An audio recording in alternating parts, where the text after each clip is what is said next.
The Game of Life and How to Play It by Florence Scovel Shinn. Chapter 5, The Law of Karma and the Law of Forgiveness. Man receives only that which he gives. The game of life is a game of boomerangs. Man's thoughts, deeds, and words return to him sooner or later with astounding accuracy. This is the law of karma, which is Sanskrit for comeback. Whatsoever a man soweth, that shall he also reap. For example, a friend told me this story of herself, illustrating the law. She said, I make all my karma on my aunt. Whatever I say to her, someone says to me. I am often irritable at home when one day said to my aunt, who was talking to me during dinner, no more talk, I wish to eat in peace.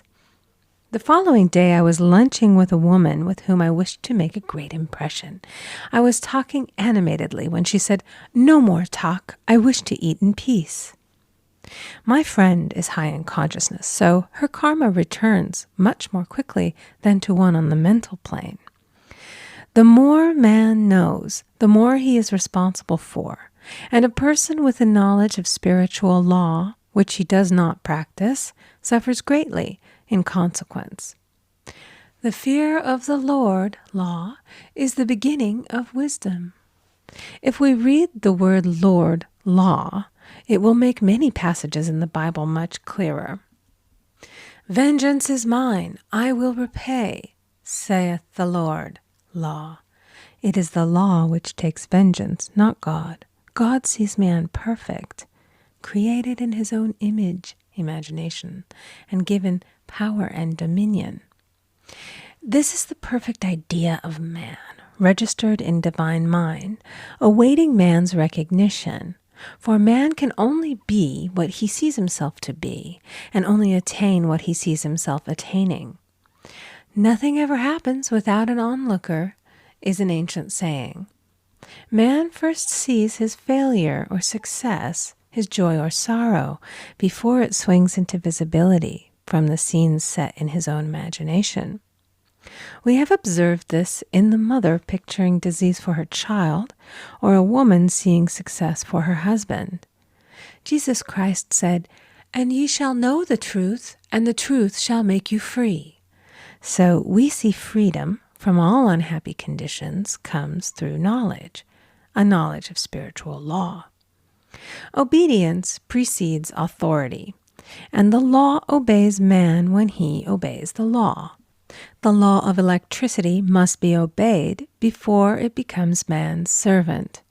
When handled ignorantly, it becomes man's deadly foe. So with the laws of mind. For example, a woman with a strong personal will wished she owned a house which belonged to an acquaintance, and she often made mental pictures of herself living in the house. In the course of time, the man died, and she moved into the house. Several years afterwards, coming into the knowledge of spiritual law, she said to me, "Do you think I had anything to do with that man's death?" I replied, "Yes, your desire was so strong, everything made way for it. But you paid your karmic debt. Your husband, whom you loved devotedly, died soon after, and the house was a white elephant on your hands for many years." The original owner, however, could not have been affected by her thoughts had he been positive in the truth, nor her husband, but they were both under karmic law. The woman should have said, feeling the great desire for the house, "Infinite intelligence, give me the right house, equally as charming as this, the house which is mine by divine right." The divine selection would have given perfect satisfaction and brought good to all. The divine pattern is the only safe pattern to work by. Desire is a tremendous force and must be directed in the right channels or chaos ensues.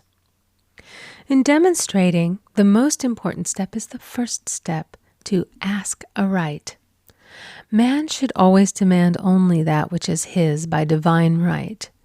To go back to the illustration, had the woman taken this attitude, "If this house I desire is mine, I cannot lose it. If it is not, give me its equivalent. The man might have decided to move out harmoniously had it been the divine selection for her, or another house would have been substituted. Anything forced into manifestation through personal will is always ill-got and has ever bad success. Man is admonished, "My will be done, not thine." And the curious thing is, man always gets just what he desires when he does relinquish all personal will, thereby enabling infinite intelligence to work through him. Stand ye still and see the salvation of the Lord. Law.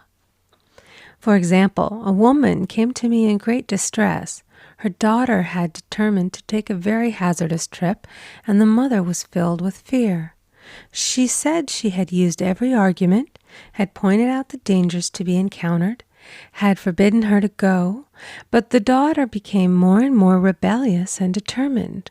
I said to the mother, "You are forcing your personal will upon your daughter, which you have no right to do, and your fear of the trip is only attracting it, for man attracts what he fears." I added, "Let go and take your mental hands off. Put it in God's hands and use this statement: I put this situation in the hands of infinite love and wisdom.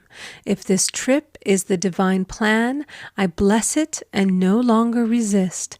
But if it is not divinely planned, I give thanks that it is now dissolved and dissipated."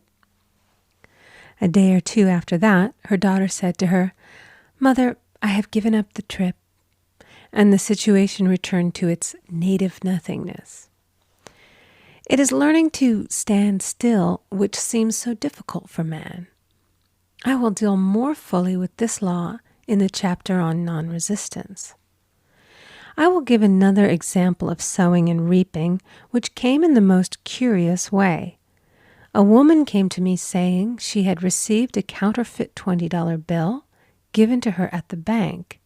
She was much disturbed, for, she said, "The people at the bank will never acknowledge their mistake."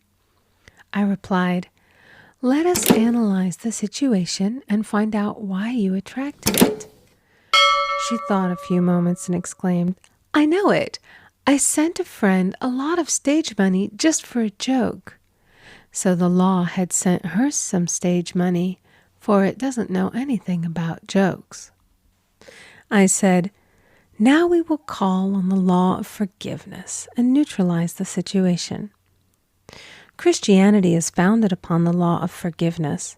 Christ has redeemed us from the curse of the karmic law, and the Christ within each man is his redeemer and salvation from all inharmonious conditions.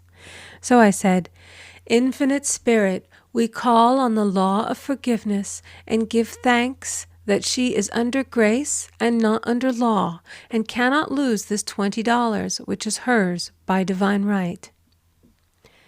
Now, I said, go back to the bank and tell them, fearlessly, that it was given you there by mistake.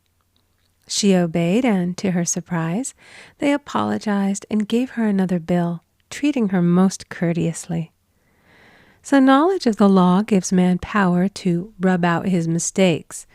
Man cannot force the external to be what he is not. If he desires riches, he must be rich first in consciousness. For example, a woman came to me asking treatment for prosperity. She did not take much interest in her household affairs, and her home was in great disorder. I said to her, "If you wish to be rich, you must be orderly. All men with great wealth are orderly, and order is heaven's first law." I added, "You will never become rich with a burnt match in the pincushion." She had a good sense of humor and commenced immediately putting her house in order. She rearranged furniture, straightened out her bureau drawers, cleaned rugs, and soon made a big financial demonstration, a gift from a relative. The woman herself became made over and keeps herself keyed up financially by being ever watchful of the external and expecting prosperity, knowing God is her supply. Many people are in ignorance of the fact that gifts and things are investments, and that hoarding and saving invariably lead to loss. There is that scattereth, and yet increaseth. There is that withholdeth more than is meet, but it tendeth to poverty. For example, I knew a man who wanted to buy a fur-lined overcoat. He and his wife went to various shops, but there was none he wanted. He said they were all too cheap-looking. At last he was shown one the salesman said was valued at $1,000, but which the manager would sell him for $500, as it was late in the season. His financial possessions amounted to about $700. The reasoning mind would have said, "You can't afford to spend nearly all you have on a coat." But he was very intuitive and never reasoned.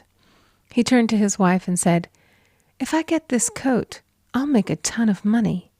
So his wife consented, weakly. About a month later, he received a $10,000 commission. The coat made him feel so rich, it linked him with success and prosperity. Without the coat, he would not have received the commission. It was an investment, paying large dividends. If man ignores these leadings to spend or to give, the same amount of money will go in an uninteresting or unhappy way. For example, a woman told me on Thanksgiving Day she informed her family that they could not afford a Thanksgiving dinner. She had the money, but decided to save it. A few days later, someone entered her room and took from the bureau drawer the exact amount the dinner would have cost. The law always stands back of the man who spends fearlessly with wisdom. For example, one of my students was shopping with her little nephew. The child clamored for a toy, which she told him she could not afford to buy. She realized suddenly that she was seeking lack and not recognizing God as her supply.